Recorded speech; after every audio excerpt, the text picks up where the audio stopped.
after today's session, I'll send you a copy of this PowerPoint I'm about to go through, as well as a copy of the recording of this session, so that you can go back and have a look at it. For those of you that may be not as familiar with Zoom, we do have on the toolbar, there's a chat button on there. So please feel free to use that chat feature to ask any questions or make some comments throughout the session.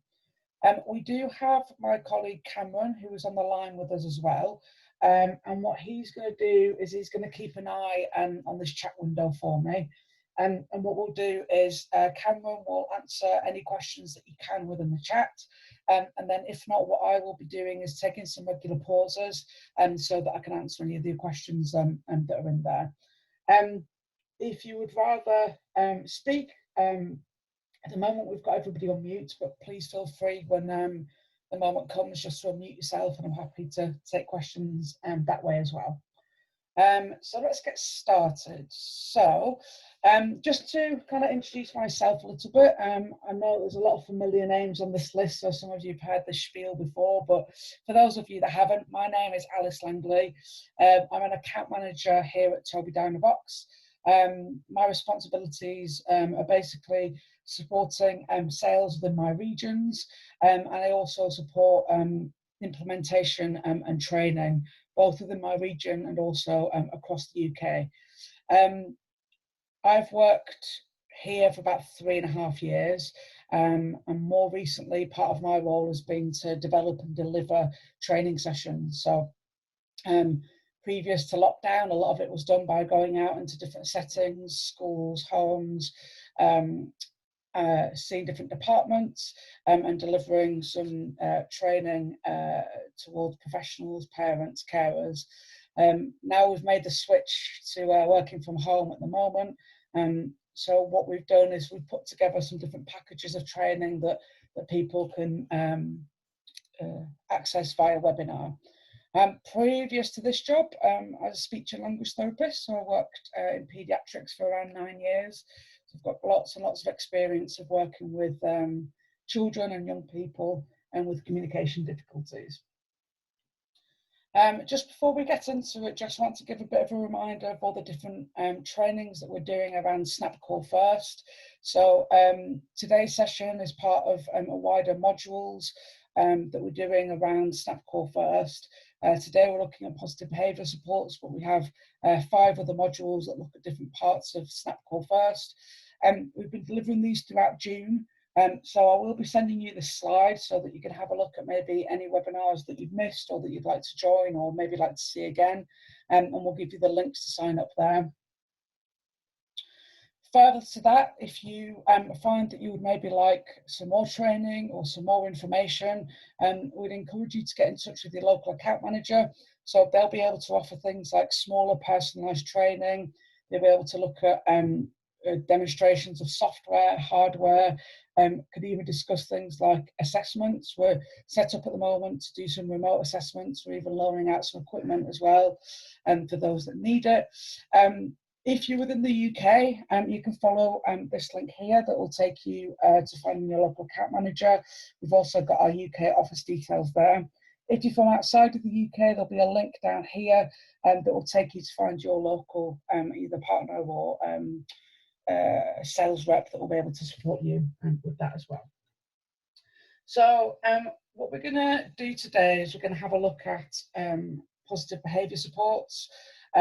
So we're going to see what are positive behaviour supports. We're going to have a look at 2 types of strategies, replacement and prevention, and then I'm going to show you how we can create some of these behaviour supports within Snap Core First.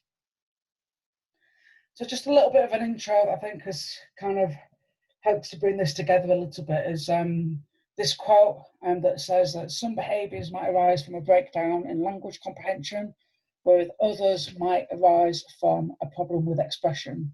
So it's important at this point to note that whereas we might be seeing sort of similar challenging behaviours with different learners that we're working with, some of the reasons behind it might be slightly different, and it's important to think about that. And we'll talk a little bit about that why in a while. And it's important as well to note that behaviour is quite often a form of communication. So it's often a way of telling us, I'm not happy, or I need to do something else, or I need to get out of here. So why do we use positive behaviour supports, and what are they? So what we can do is we can teach behavioural expectations systematically and reinforce those expectations consistently in a positive way. So the idea is that we're going to be looking at those behavioural difficulties that we may be reaching, and looking at teaching some expectations around that and enforcing those. So what do positive behaviour supports need to be? So they need to be visual and concrete. They need to have the appropriate language and cognitive level. So we need to make sure that it's going to be at the right level for whoever we're supporting, in the sense that they'll be able to understand it in terms of comprehension, but also the language that is used around that. This is an important one. So we need to make sure that we're actually targeting the reason behind that behaviour. So we need to make sure that we're actually looking at what that behaviour is, why they're doing it, and that we're actually targeting that reason, as opposed to it just being treated as a unacceptable behaviour. We need to make sure that these supports are easily accessible, because we want to use them all the time as much as possible. So the more complicated we make it, or the more difficult to use, the less likely we are that we're going to use it, and therefore that it's going to be less effective. We need to make sure that we can engage in fast and powerful communication. We need to use our supports in all environments, and the key thing here is that we want to make sure that we can empower that individual. So we want to support them so that we can empower them. So the idea with these is that these supports are successful when people provide visual and concrete behaviour supports at the individual's level. So as I mentioned, it's important to make sure that we're thinking about the language that we're using, how we're presenting it, and making sure that it's an appropriate level for that learner.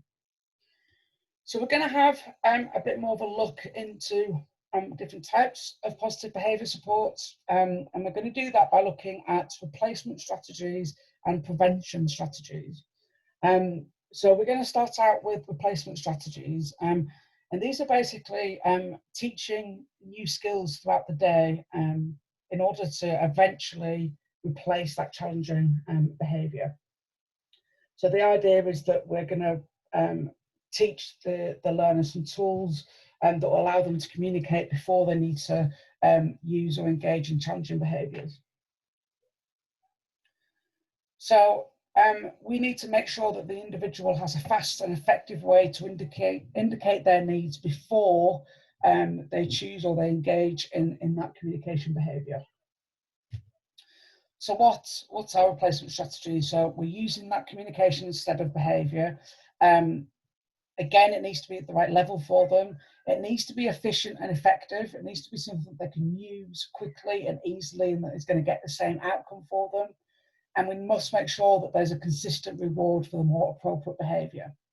So you can see here that we've got an example of quite a nice little communication board that supports sort of ideas of things that we can do instead of maybe hitting. What I'm going to do now is I'm just going to show you through a little video that is basically going to highlight a couple of the kind of different ways in which we can do this. And I'm going to kind of talk over it, so hopefully you'll be able to hear this. Let me hit play. So one of the things that we can do is we can teach things like how to request for things rather than using the behaviour. So in this instance, we're teaching that sentence building of, I want the Lego. So by working on that Lego and developing communication and sentence structure, we can actually use that to avoid that behaviour. I don't know. Using things like quick fires, there's that formulaic chunk of language that hit a button and get over. I'm happy. I really don't want to talk about it. Teach one of these communication tools. What we might want to do is actually put in some more quick fires that might be able to help. So I might be looking at different types of language that we want to use. and how we actually need to support that learner. It might be that we want to have a bit of a look at maybe changing a grid size. So it might be that when they're in certain situations, maybe they just need access to less language, and that will help them to find and use what's more appropriate for them. Wow! It might be that we want to use some topic-based vocabulary. So if they're getting frustrated at missing, Where is it? maybe we need to teach them things. I need the arms. Yeah, we can make requests for certain things. This is boring. You can tell me how you feel during that activity rather than hitting out. Or it might be that we want to work on a different skill, so maybe actually being able to spell out words that they can't find in their system. Maybe that's something that will support managing behaviour. Dinosaurs. So what we're essentially looking at in replacement strategies is looking at a long-term solution, right? It's not something that's going to work overnight, but by working on those language skills, by maybe teaching them how to use different tools within their system, maybe over time, this is something that they can come to use to support them before they get into a situation where they're finding that they're having to use challenging behaviours, or that it's becoming a little bit more difficult for them. Do we have any questions? Can't see anything in the chat. Feel free to put something in there. No, we all good? I hope this is making sense. Okay, brilliant. All right, so what we'll do then is we'll move on to quickly looking at prevention strategies. So whereas previously we're teaching something new to replace that behaviour, what we're going to look at here is trying to support and prevent that from happening in the first place. So prevention strategies are implemented to soften triggers so that the individual does not need to use the challenging behaviours to get their needs met. So the idea is that we're looking at kind of anticipating a need, anticipating a situation where challenging behaviours might occur. So for example, if we know that an individual is going to have difficulty transitioning from one activity to another, we try to prevent that from happening by providing a support proactively. So it might be that we use a visual timetable, or we use a visual timer to count them down into something. We must remember that no matter which one that we're using, these need to be efficient and effective, and meaning that they can work quickly and they must be used consistently. So one way that we can kind of look at implementing these kind of strategies is kind of being aware of times or situations where that might be particularly challenging for that learner. So what will often happen is if a parent comes to me and says we're getting X behaviour and it's getting worse and worse and it's happening more throughout the day and we're not quite sure how to manage it, what I'll tend to do is see if they can kind of link that in with certain things that happen throughout the day. And more often than not, they often know what it is. It's, dad's gone to work and they get really disturbed by that, or, the bus is late to pick them up from school, that kind of thing. And so by kind of identifying those trigger points, what we can then do is prepare before we enter into that situation so that we can provide something that will hopefully prevent that from happening. So it might be that we use something like this first and then situation here. So, situation, child really struggles transitioning to maths, won't complete work. Okay, well, what we'll do is we'll put a reward in place for them and see whether we can avoid that. And the kind of key thing here is that a small cost of time could reap big rewards. So it might take a bit of time to, one, figure out what situations are triggering, and then two, create those resources to support them. But what we often see is if they're used right and consistently, that this can actually really reap a big reward. So what I'm going to do is I'm going to take you through a couple of different types of prevention strategies, and these ones are all actually available in SnapCore First. So I'm going to take you through each of them, and then I'm going to show you how that looks on the screen. So within SnapCore First, you have these first and then schedules. So these are used to communicate a sequence of events to reinforce completion of an activity. So it might be that our child gets quite anxious when they don't know what's coming up. So we might actually want to let them know, well, we're going to do this, then we're going to do this. Or like in the previous example, it might be that we need to use a reward to kind of get them to engage in a non-preferred activity. We use a symbol and a message, and in this system, a lot of you probably will have used these kind of paper-based, but in our system, it'll actually speak when you press the buttons as well, so we get that kind of auditory feedback. We then get that a mini schedule. So again, this is kind of a longer version than the previous. So it shows an order of a small set of activities. It can be used to support increasing independence of task completion. So it might be that we want our child to be kind of getting their snack independently. So we're going to actually break these into more manageable parts and hope that by breaking it into smaller chunks that they can follow those instructions. You might have heard this kind of schedule referred to as task analysis or step-by-step or in-activity schedule. And so the idea is you want to consider which components of the task they may be able to complete unsupported to determine the kind of the target. And the goal is to use visuals to complete the activity independently. So again, we're providing that visual support to enable them to complete that activity.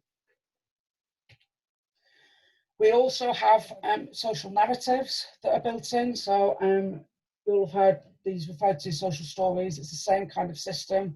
And we can't use that term because it's trademarked, but it's the same kind of concept. So it's stories that describe and acknowledge how an individual might feel. It helps gain a clearer understanding of expectations, the environment, and perception of others, and can also be used to reduce anxiety. So it might be that you want to write a social narrative to explain things like going into a new environment. So we're going to the cinema for the first time, and this is what we, these are the things that we'll need to do. These are the expectations of behaviour. Once we're in the cinema, we mustn't talk. So it's a way of kind of setting up expectations of a situation or an environment that you're going into, and can also help for those that maybe find new situations or new environments produces quite a lot of anxiety. So by providing a narrative like this that you can go through beforehand, it helps support that anxiety and will hopefully prevent challenging behaviours. With these, when we're creating this kind of script, it should be written from the individual's perspective. And again, it needs to match the learner's symbolic and receptive communication so that we're making sure that it's at the right level for them to make it the most effective. The last one we're going to look at is the visual timer. So we've used a lot of these, with the egg timers, the sand timers, using a timer on our phone.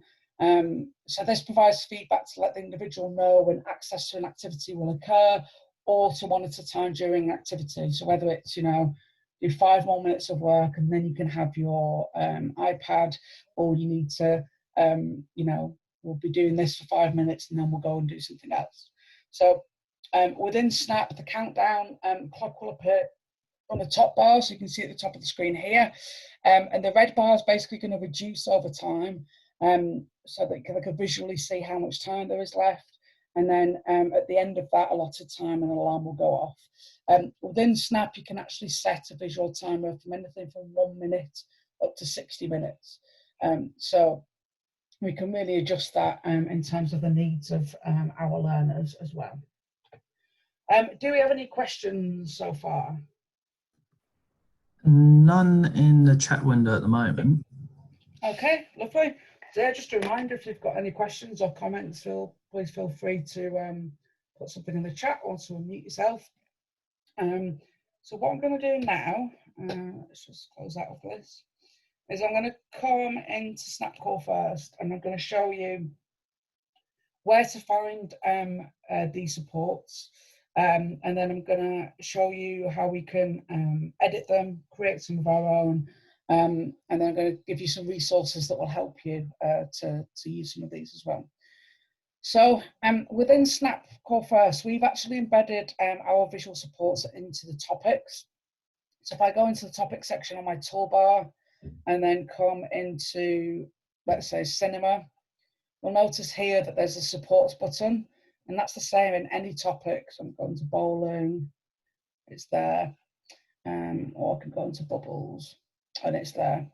And so if I click on there, what you'll then see is the options of the different supports that I showed you. So the visual timer here, you can see that red bar is going to reduce. This one's set to 5 minutes, and then that will ring an alarm at the end. I've got my first and then. So First, open the lid. Then, use the bubble wand to blow. Can you guys hear that? Yeah, we can. Good. Mini schedule. First, get out the bubbles. Next, carefully blow without knocking over the bottle. And then On to the glass bell to help me get set up. We usually like to do this outside so it doesn't get too messy in the house. so you can see examples of each of those that I've just talked through. Sorry, the just to let you know that the audio was a little bit off there. Okay. Just a little bit sketchy. Do you mind just showing someone how you got onto this page again? Is that all right? Yeah, absolutely. So when you open up your Snap Core First, you'll probably have your core words as your main page. If you come over to the topic section and on your toolbar, and then choose any topic. So in this instance, I've chosen cinema, and then you'll see there that we've got on the right-hand side, we've got the supports button here. Right. Okay, so Thank you very much. topics, choose a topic, go to the supports on the right-hand side, and then I can go in from there. So what I'm going to do now is I'm going to show you very briefly, and again, don't worry too much about following this. I'm going to send you the recording, and I'm also going to give you some more resources that will help you. But I'm going to simply show you how you can make a couple of changes to some of these. So maybe on here that the visual timer is set to 5 minutes, and I want to change the amount of time that I want to have that set to. So what I'm going to do here is I'm going to come up to my edit button. So for those of you that attended the previous modules, you'll know that everything that we do to make any changes occurs up here by the edit button. And I'm going to select the visual timer because that's the one I want to edit. And I'm just going to scroll down here to where it says actions and it says visual timer. And then here it's going to give me my a little drop down menu where I can change the time. So I might actually want that to be 10 minutes. And then I can hit done. And then now that'll be a 10-minute timer. The other thing that I might want to do is I might actually not know how much time I want that to be set for. So what I can actually do is change it so that it'll ask me how long I want it for as I click the button. So again, I'm going to come to edit, click on the visual timer, scroll down to where it says actions. And then here it says ask for time when button is selected. And that's turned off at the moment, so I'm just going to toggle that on. And the difference you'll see now is that when I hit this visual timer button, rather than starting straight away, it's going to say how long do you want this to be set for. So I'm going to say actually this time I only need it for 3 minutes. But maybe the next time I select it, I might want it for 5 minutes. So just a couple of ways that you can go in and edit that. Let's say that I want to make some changes to this first and then. We're going to go through the same process. I'm going to go to edit, select what it is that I want to change. In this instance, it's the first and next. And then this time, again, I'm going to go down to where it says actions, click on the first and then.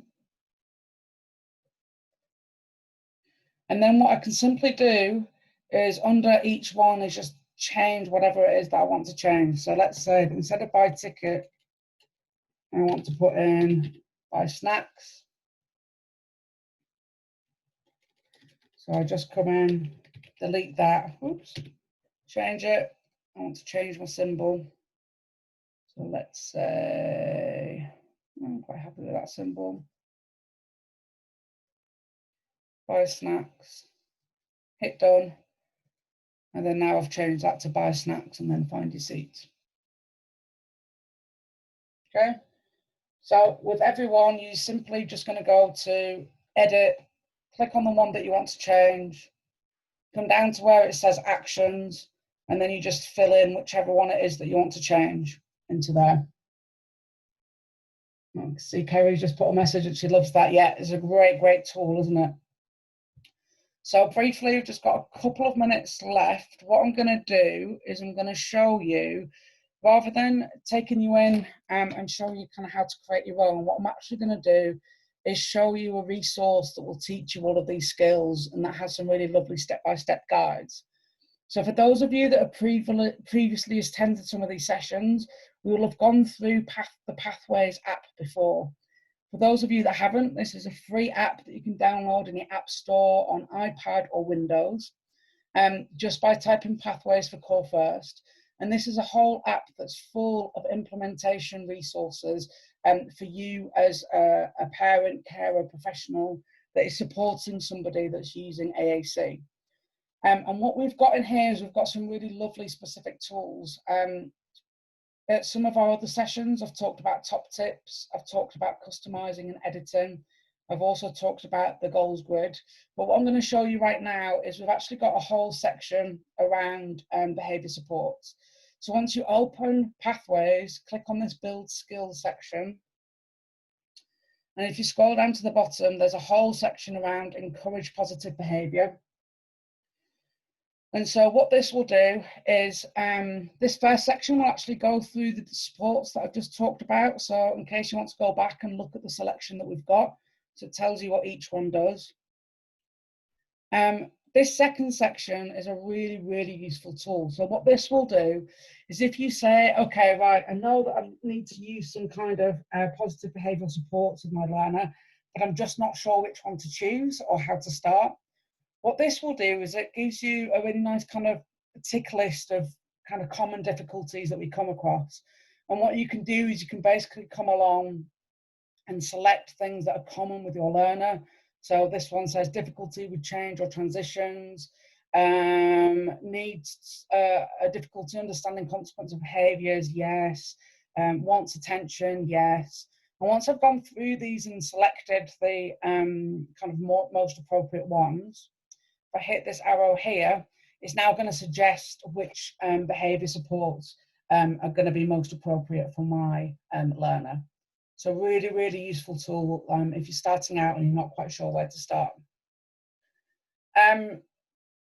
This next section, customising, this is going to take you through in a bit more detail how to create your own supports and how to customise some. So I kind of showed you very quickly how to edit some of the existing ones, but this will actually take you through how to create your own and use those templates for something new. So it might be that you want to have a bunch of first and then sections all around the school day. So what this will do is step by step, it will take you through how to create some of those on your own. It's got some really nice hints on customizing as well. So it talks you through some of those key points that I talked about, remembering that you've got to identify the purpose of the behavior. So again, these kind of tools are really worth looking at. So just to kind of go through that again, this is through the Pathways app. Go to the build skills section. There'll be a video that you can watch, or you can just close that out. Scroll down to the encourage positive behavior. And then you've got all these tools here that will take you through how to create, how to match, and how to use these the supports as well. So some really, really nice tools in there. And with that, I have bang on hit 4 o'clock, which is a first for me. I normally overrun. I am happy to stay on and answer any questions. And if there's anything else that you'd like me to go through in a bit more detail, I can do that as well. But if not, thank you for joining, and hopefully we'll see you again. The other thing, just to kind of point that I should have said at the beginning, these sessions are half-hour sessions, so they're very brief. And we know that I try to pack as much information in as possible. But if you've looked at this and you think, oh, you know what, we could really do with using this in school, or we could really do with using this at home, and you want a more in-depth session, a more personalised session, maybe you're a parent or maybe you're a team in a school, contact your local account manager, and what they can do is they can go through a longer session with you and we can make it more personalised. So if you need a little bit more time on that, please do get in touch with us, and we'll be happy to go through that with you as well. Okay, so with that, oh, thank you, Michelle. Thank you, Danielle. Thanks for seeing us. As I say, I'll stay on for a little bit longer just in case anybody else has anything to ask. Thanks, Rachel. Thanks, Ibrahim. Thanks, Melissa. Thanks, Anna. Thanks, Jacqueline. Great to have you with us. Thanks, Christina. I'm glad you found it useful. Thanks, Tracy.